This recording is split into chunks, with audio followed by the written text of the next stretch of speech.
Hello and welcome to Dongamat channel. It's late, but it's the weekend, and I'm up late like an overexcited baby. I just watched a video live stream from Beatus Blades, and he took his Steve Kalari tried and true sheep's foot model, so called, not actually a sheep's foot, I will point out. But yeah, slightly different model of this knife with a lower point, and he wrecked it. uh, with with considerable ease, apparently, by his account. Now, I didn't. I only got in late, so it was already like shipped out, like cluck cluck cluck, by the time I got there. Um, and I thought, without I have a lot of thoughts about knives, and I have some thoughts and even some anecdotes and some ideas about Steve Kalari. And I think he may be somewhat maligned and misunderstood. And so I am going to endeavor to present a second opinion regarding a Steve Kalari tried and true. So this is I checked the edge. You could just take my word for it. It was like 7 thousandths down here, 10 thousandths in the middle here, and maybe a little thicker up here, 12, 13 or something, roughly, right? So really, really good and thin, especially down here. Up here, still 10 thousandths behind the edge, okay? And it may have been thinner when it first came to me. I have done a little bit of work with this knife and a little bit of sharpening and stuff. Really, my takeaway was that, yeah, it is extremely thin. It's an extremely thin, flat grind. And that's not seemingly what I really prefer in a knife. I like a bit more like this kind of blade geometry where it's, more like a saber grind or something. A bit more stable. But what I did find was that I was able to use this knife to very good effect to remove stock. It's just that it's not so steerable.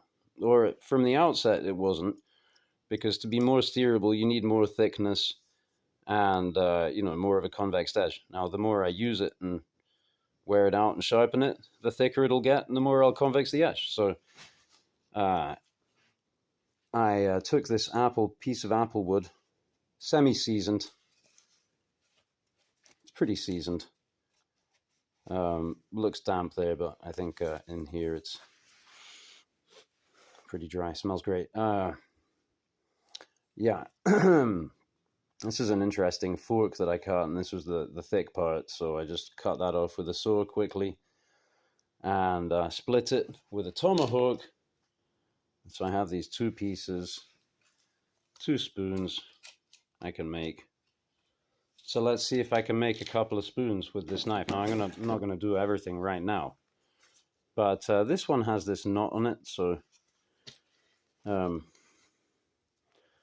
that's really not the thing for this knife, because my intent is to try and use the knife and not break it, right? But get good use out of it. So maybe I'll grab a saw in a minute, but I can kind of use that to hold on to for now.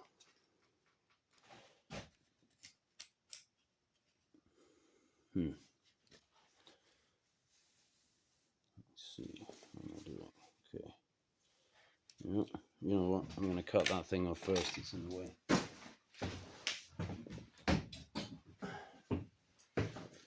Now, with this a nice big thick chopper knife, I could just chop it off, right?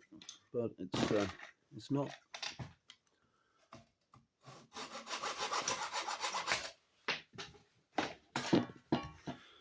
You could try a little knot. Why not?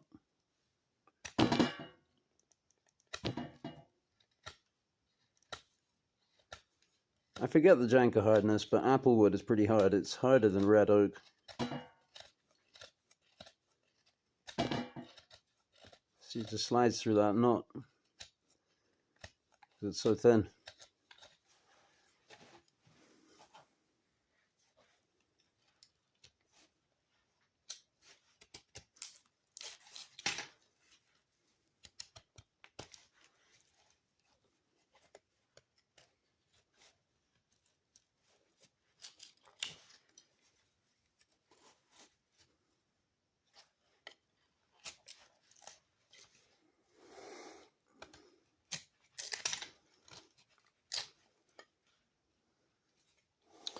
So yeah, this is going to be my bowl here, and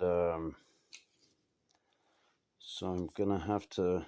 Oh, there's a big split there. Right. I don't know how deep that crack goes. Let me use a little more saw here.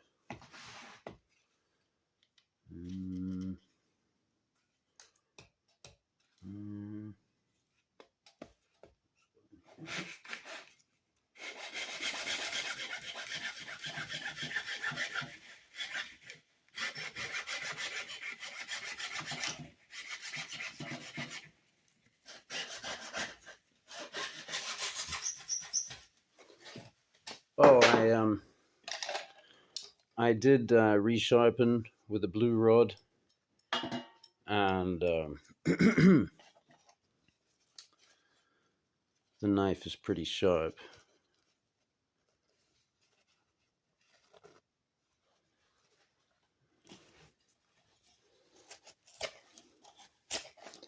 And the edge is well maintained. No edge damage on this knife to start out. Should make that clear.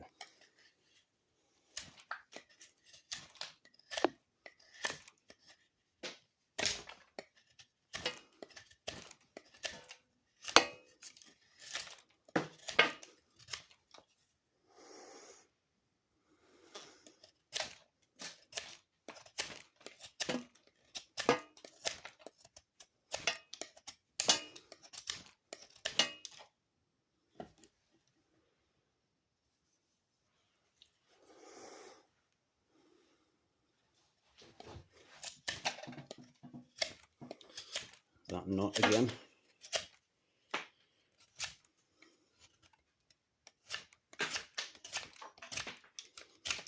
Okay, so I don't have a lot of knives that peel something like that off that easily. You know?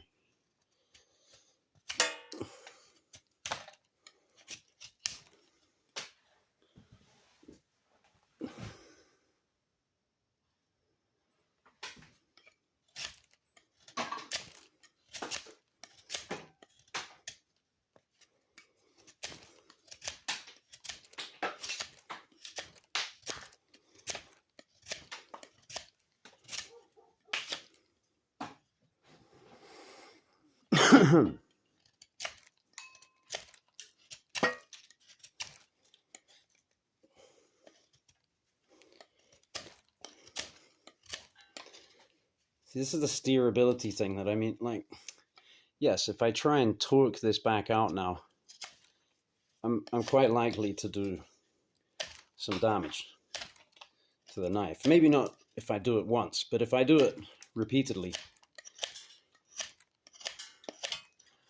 So, you know, if it cuts in too deep like this, then I don't keep pushing. Come back and clean it up the other way. Okay. So, let's do some of this.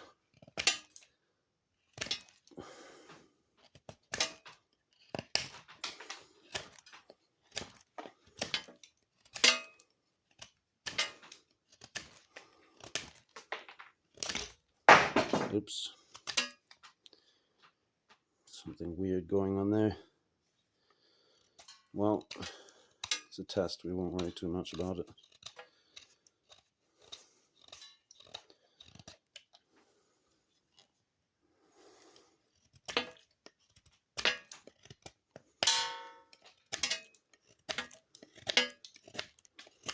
Now, obviously, to do that ping, right, there was some torsion going on there.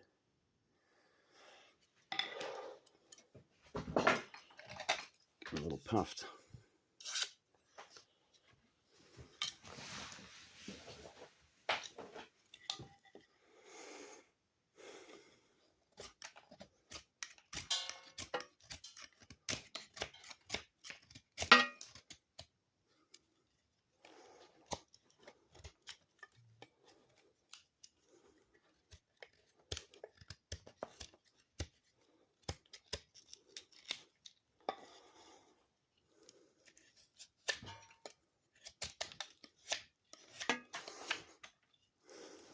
Okay.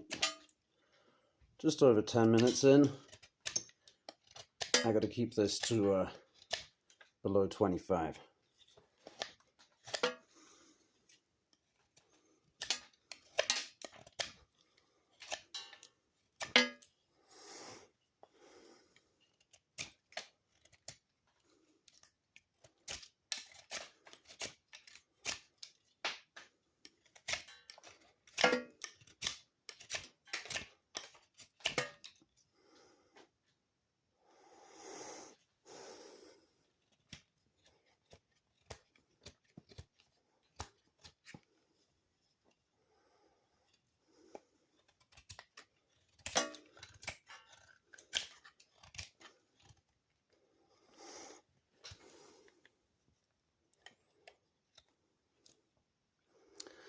That's very hard, whatever that is.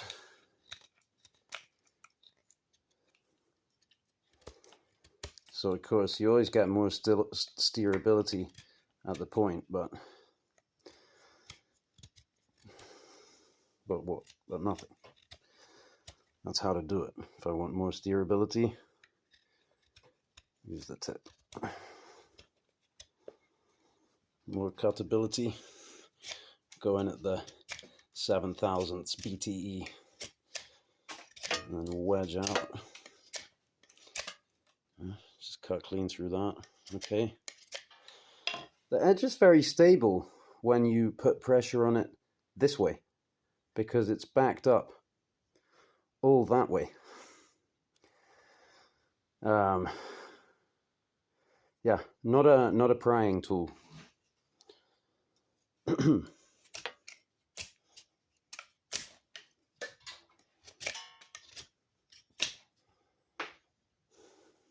Okay, that thickness down there is pretty good.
Just rolling up your sleeves.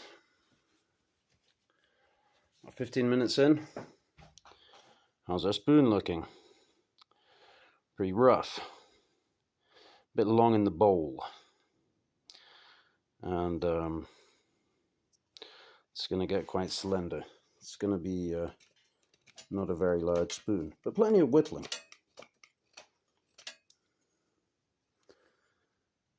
Yeah, I think maybe I got to just try and take all of that out. Could go with the saw, but really With how this thing cuts,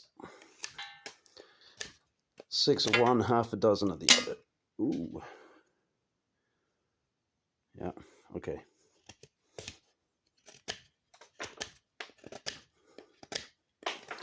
Now, I don't know much about M4 steel, but I suppose it is pretty wowy, right? Not very stainless.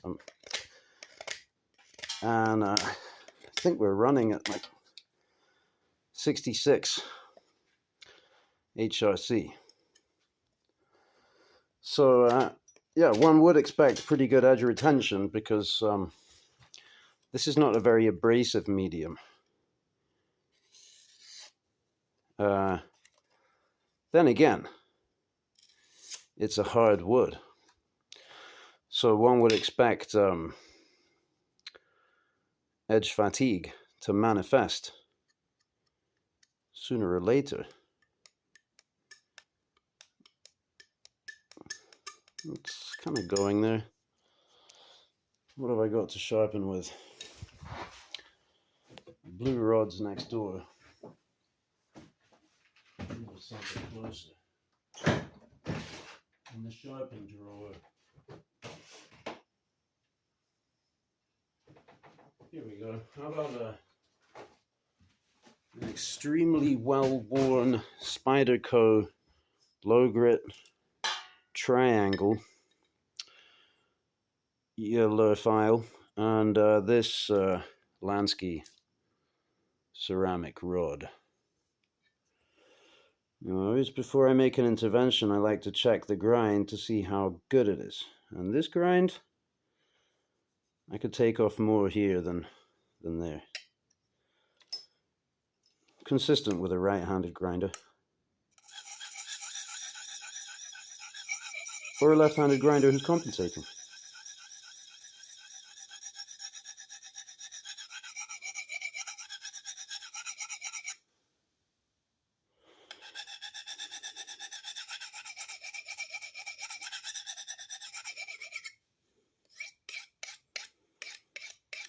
Now, of course, as Beaters pointed out in his video, when you get really thin stock like this, sharpenability ought to be a benefit because you're not having to remove that much steel. Then again, what if the steel's so thin you're stressing it the whole time?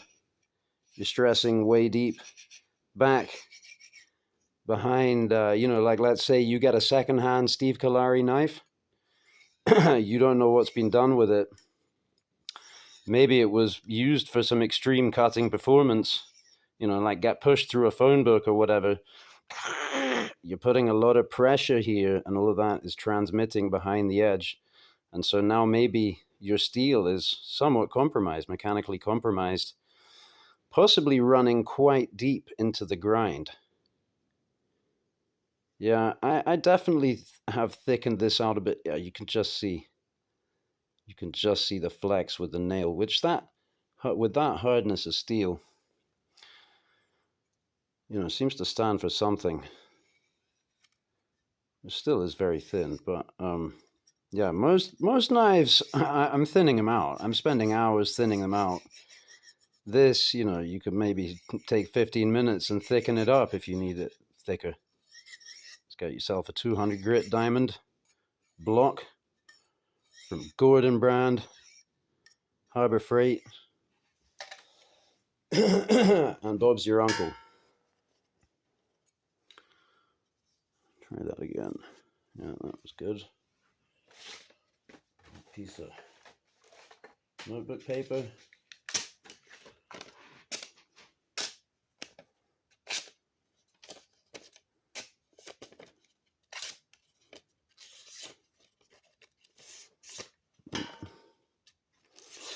Shout out to Connor Jobs pointing out that paper has a grain structure. Some ways always go easier than others. And as I say, it's kind of damp here at the moment. All the paper is kind of damp feeling. Right, back to work. So, oh yeah. Yeah, I'm feeling an improvement in performance. So we were presenting, it was still a paper slicing edge, but it was definitely presenting wear. And what kind of wear is it going to be presenting? Not abrasive wear so much as mechanical fatigue. Microchipping, invisible to the naked eye, presents as a slightly toothier edge. But once it starts to go like that, it's only going to go one way.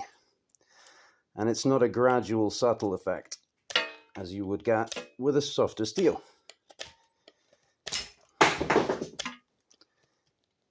You're opening out little chips and little cracks and things. Same like with your fingernails. If you got bad fingernails like mine, they chip and crack out the whole time. You have to keep filing them. Otherwise it gets a little chip in it, and then the next time you do the washing up, the water gets in and it swells and it cracks more, you know.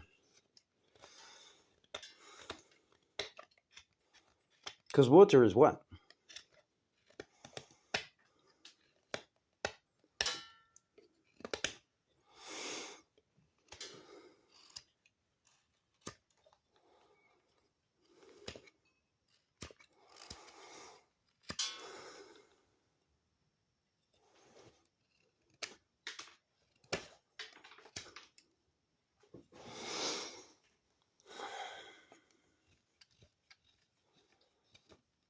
Yum, yum, yum, yum.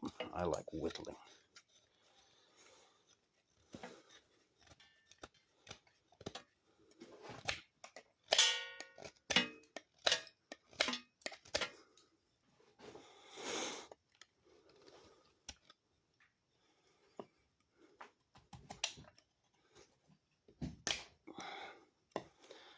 That was a little abusive. Just a little.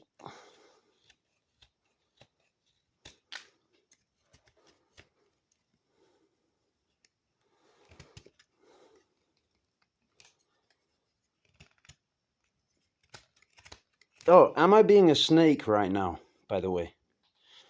Or like, am I trolling or something? You know, possibly. But so what? Who cares? It's about the knife.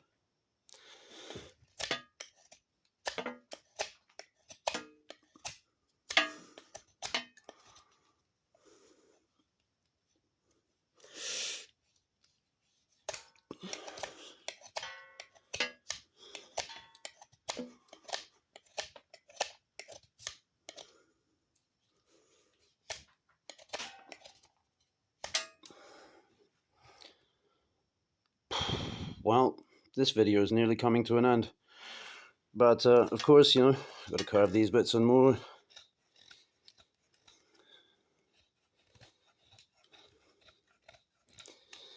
And we're going to have to do a bowl. So, let's take a fresh piece of this. And with the time that's available to us, let's do some scraping.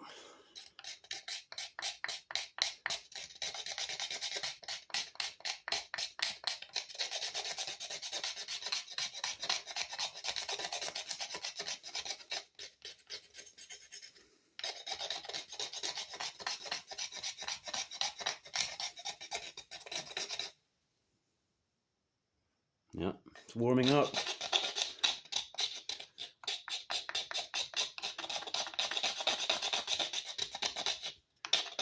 I would expect this to be wrecking my apex right now, right? Wrecking it.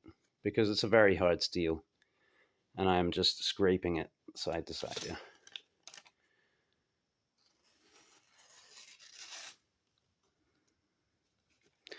So it's not entirely wrecked. Yeah, something's up at the point here. Probably missed it when I was sharpening.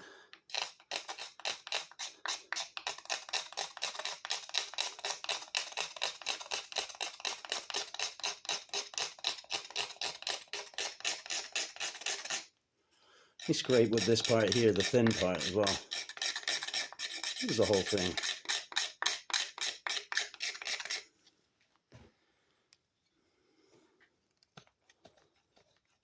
Well, you know what I'll do? I'll just keep going until it cuts out. It's going to cut out any minute now anyway.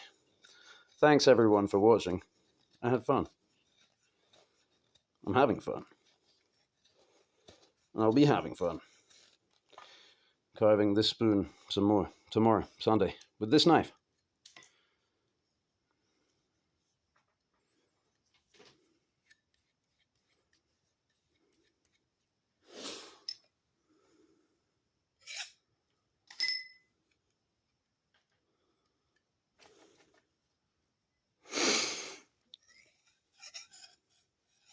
Oh yeah, that's crispy.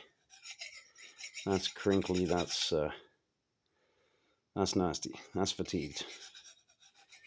Good. That's data.